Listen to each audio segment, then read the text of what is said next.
Bonjour tout le monde. Il est 7 heures et je suis ici dans le studio avec Ashot pour présenter le journal. Bienvenue chez Le Soir. Merci Laude. Pour aujourd'hui, on a quelques sujets très intéressants. Marine Le Pen a 31% de tout le vote.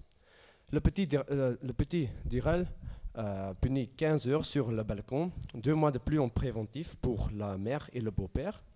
Stephen Curry, man of the match. Deux attentats de suicide dans la capitale syrienne de Damas. De dizaines de personnes sont mortes. Et pour finir, on a encore la météo.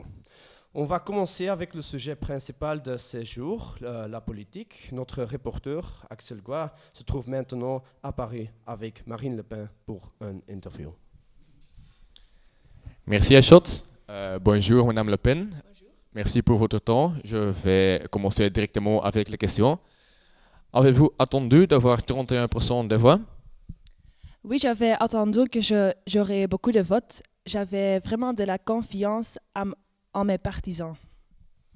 Ok. Qu'est-ce que vous allez faire maintenant? Ah oui, je ferai en sorte que les gens votent pour moi. Oui, ça c'est clair. Pensez-vous que vous avez une chance de gagner les élections présidentielles? Je pense que j'ai une excellente occasion de gagner les élections. Ok. Est-ce que je peux savoir votre prochaine action dans votre campagne pour gagner les élections? D'accord, je vais seulement rester moi-même et rester avec mes vues et je vais faire ce que j'ai déjà fait et ça c'est être le meilleur candidat. Ok, maintenant la dernière question. Comment est-ce que vous regarderiez quand Macron gagne? Si je perds de Macron, je perds sportivement. Mais oui, je ne pense pas que je doive m'inquiéter de cette possibilité parce que Macron, il est vraiment faible et il n'est pas capable de devenir le prochain président de la France. Ok, merci pour cette interview. Ok, Ashot, on a entendu Marine Le Pen. On retourne au studio.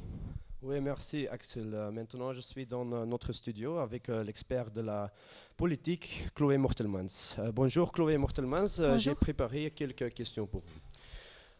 Comment est-ce que vous pensez que les attentats passés vont influencer les résultats? Je ne pense pas qu'ils ont influencé.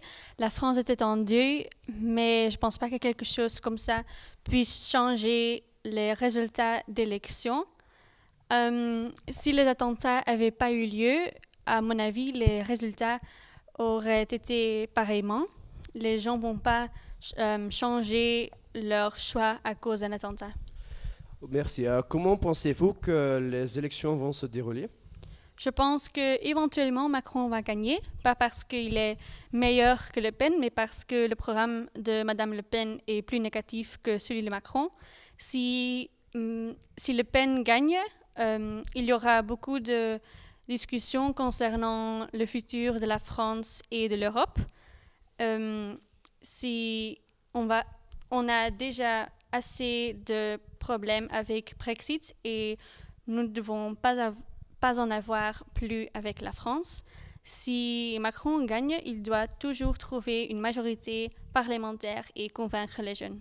Ok. Est-ce que vous aviez attendu les résultats obtenus? Oui, vu que Le Pen est contre le porter d'un hijab ou un burqa ou quelque chose d'incomparable, et parce qu'il y a beaucoup de gens en France de notre religion, ces gens ne vont pas choisir Le Pen. Qui est ton candidat favori? Je n'ai pas un favori, mais si je dois choisir, c'est Macron, parce que Le Pen est plus négatif. Malgré qu'elle est avocate de l'homosexualité, elle est contre le porter d'un hijab. Trouvez-vous qu'il y a un candidat absolument mauvais?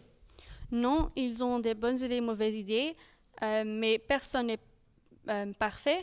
Ça peut tout changer quand un des deux est choisi. Ok, merci Chloé Mortelmans pour cette interview. Oui. Un petit garçon de 11 ans a été puni par ses parents. Il devait s'asseoir sur le balcon pendant 15 heures. Notre rapporteur Lucas, est dans le triangle marginal avec le petit garçon Daryl. Ah oui, Lode, je suis ici dans le triangle marginal Athènes avec le petit garçon Daryl qui est la victime de cette histoire vraiment tragique. Daryl, qu'est-ce que ta mère et ton beau-père t'ont fait cet hiver? Mon beau-père m'a ordonné d'aller au balcon et d'y rester jusqu'au moment qu'il revienne et m'a donné la permission d'entrer l'appartement de nouveau. Et pourquoi est-ce qu'ils ont fait cela? Il était 8 heures du soir et je ne voulais pas aller dormir avant de manger mon dessert. Oui, et depuis combien d'heures as-tu été dehors? J'étais là toute la nuit, mais je ne sais pas combien d'heures parce que nous n'avons pas une horloge au balcon. Ah oui, et est-ce que ton beau-père t'a aussi puni autrement? Oui, un peu. Il est très gentil, mais si je fais quelque chose de mauvais, il me bat avec sa ceinture. Excuse-moi. Et oui, Daryl, est-ce que tu te sens bien chez ton frère-père et es-tu heureux qu'il est revenu de l'Afrique? Je ne connais pas très bien mon vrai père, mais je suis absolument heureux qu'il est retourné. Ok, c'était l'interview avec Daryl. Maintenant, on retourne au studio. Oui, merci Lucas. Une personne importante dans le sport, dans le monde du sport, Stephen Curry. Il a joué un match match du basket formidable. Notre reporter Axel Goy est maintenant devant Stephen Curry pour prendre une interview. Axel. Stephen, quel match, quel match. Cette finale était incroyable et vous avez gagné le prix de meilleur joueur de ce match. Qu'est-ce que votre réaction? Oui, je ne sais pas. Je trouve qu'il y a beaucoup de joueurs fantastiques dans la ligue aujourd'hui. Oui, il est amusant d'être l'MVP, mais ce n'est pas tout dans le basketball.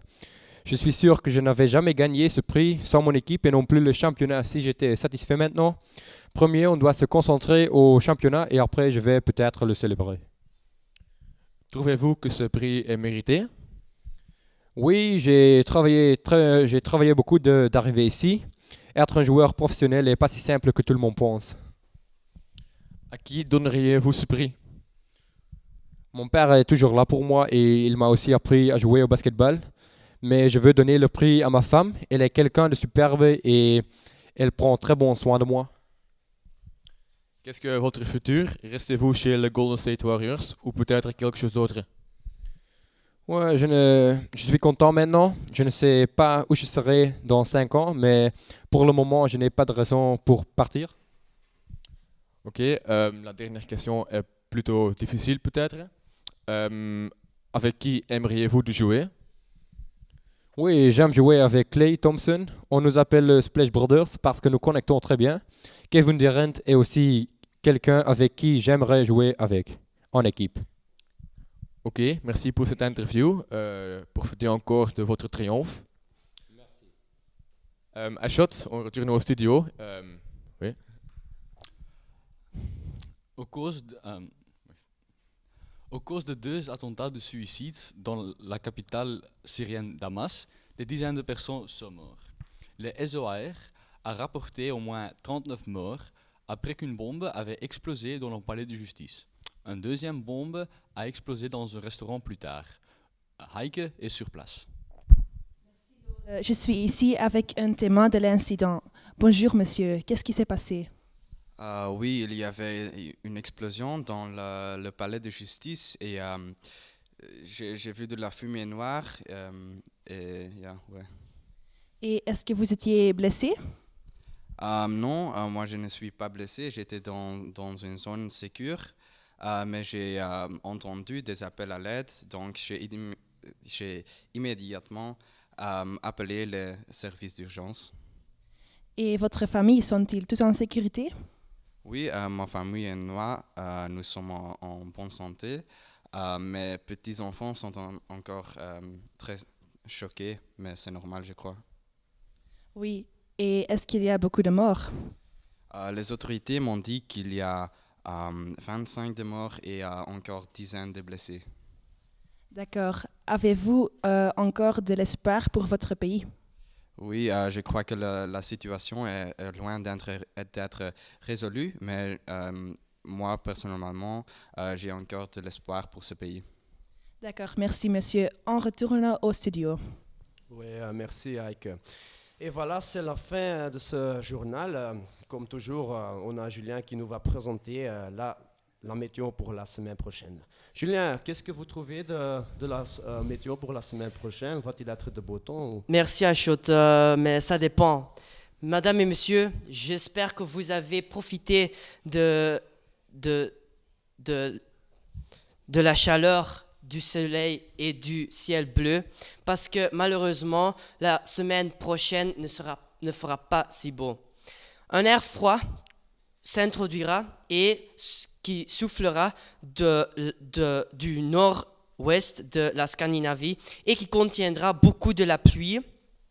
Lundi matin, il y aura du brouillard.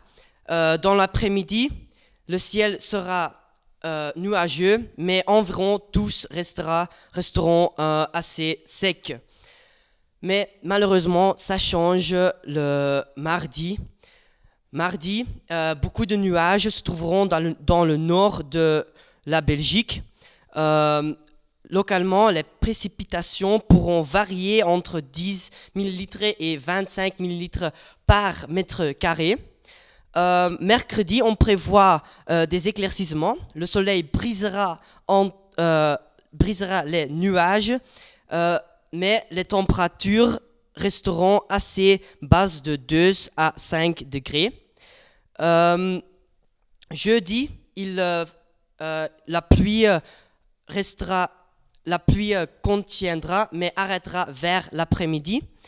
Les températures, les nuages passeront en direction de la France. Vendredi sera une journée assez sèche, mais il fera très très froid. Il y aura un coup de vent jusqu'à 60 km par l'heure. Pendant le week-end, on pourra profiter de températures assez hautes, de 10 à 20 degrés Celsius. Maintenant, pour la France, lundi, mardi et mercredi sont les jours plus agréables dans la France.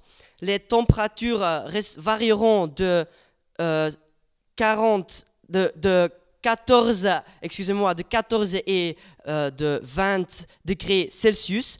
Mais à partir de mercredi matin, beaucoup de nuages se passeront et ils resteront pleuvoir pour 2 jours.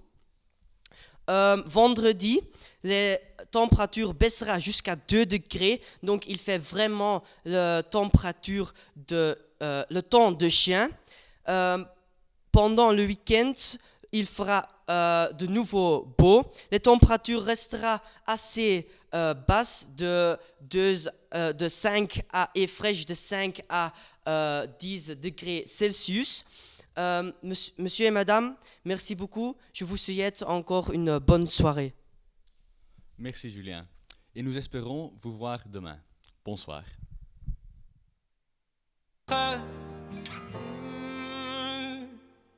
Je m'en vais.